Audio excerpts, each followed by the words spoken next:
sec a plus 10 এর সমান 5/3 হলে sin a plus cos a সমান what?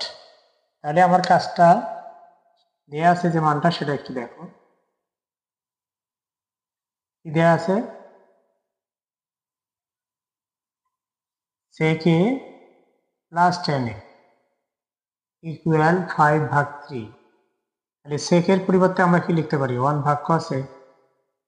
আর tan এর পরিবর্তে কি লিখতে পারি? sin a ভাগ cos a। 5/3 ডান পাশে যা আছে তাই থাকবে। তাহলে cos a যদি আমি লসাগু করি, ঠিক আছে, তাহলে 1 প্লাস sin a উপরে থেকে 5/3। বাম পাশটাতে যদি আমি একটু রুট করে বর্গ নেব, sin a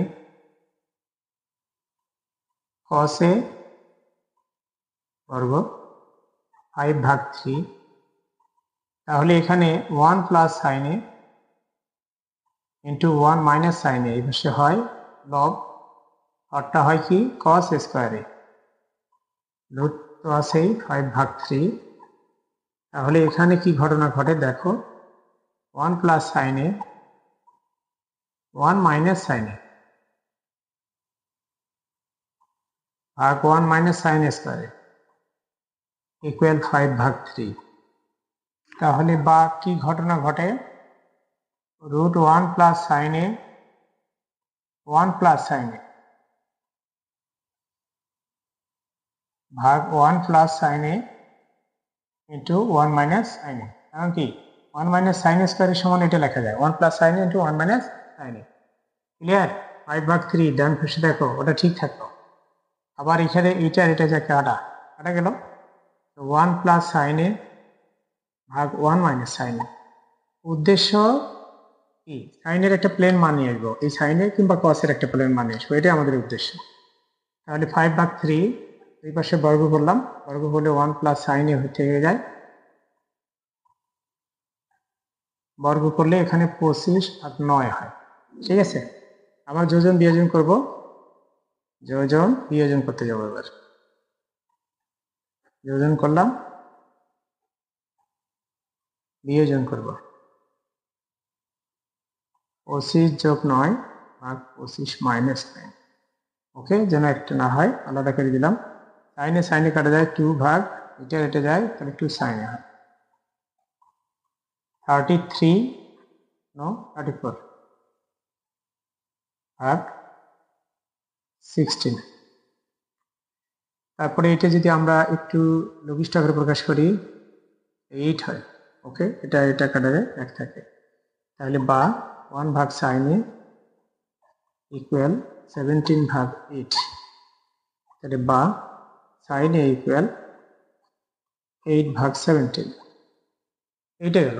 এইটা যাওয়ার পরে আবার আমরা cos এর মানটা বের করবো। ঠিক আছে, তাহলে বা এখানেই দেখো আমরা যদি একটু cos এর মান বের করি, বা sin স্কয়ার a ইকুয়াল 64 ভাগ 17 এবং 17 গুণ করলে কত হয় দেখো তো, 17 আর 7 7 49, 9 থেকে 4, 7 থেকে 7 4 11, 0 7 1 9 8 2 289।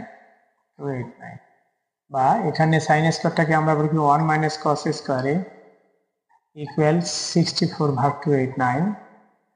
তাহলে এটি যদি আমি বাম পাশে নিয়ে আসি, তাহলে 1 মাইনাস 64 ভাগ 289 ইকুয়াল cos স্কয়ারে, বা তাহলে 289 মাইনাস 64 ভাগ 289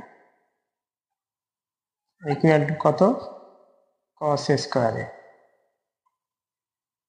তাহলে এটা থেকে বাদ দিলে হয় কত, 5, এখানে 2, এখানে হয় 2, এটা 289 ইকুয়াল cos স্কয়ার a, বা cos a equal root over 2225 289। তাহলে এটা কি, যদি আমরা 289 এর উপর বর্গমূল করি তত কত আসে, এটা একটু দেখো কত হলো, 15 15 17। সুতরাং sin a plus cos a equal, দেখো sin এর মানটা কত বের হয়েছিল, 8/17 প্লাস cos a হলো 15/17। এটা 17 হলে 8 প্লাস 15 আর 17, তাহলে কত আসে আর 223 ভাগ 17, দিস ইজ দ্য অ্যান্সার। ঠিক আছে, ধন্যবাদ।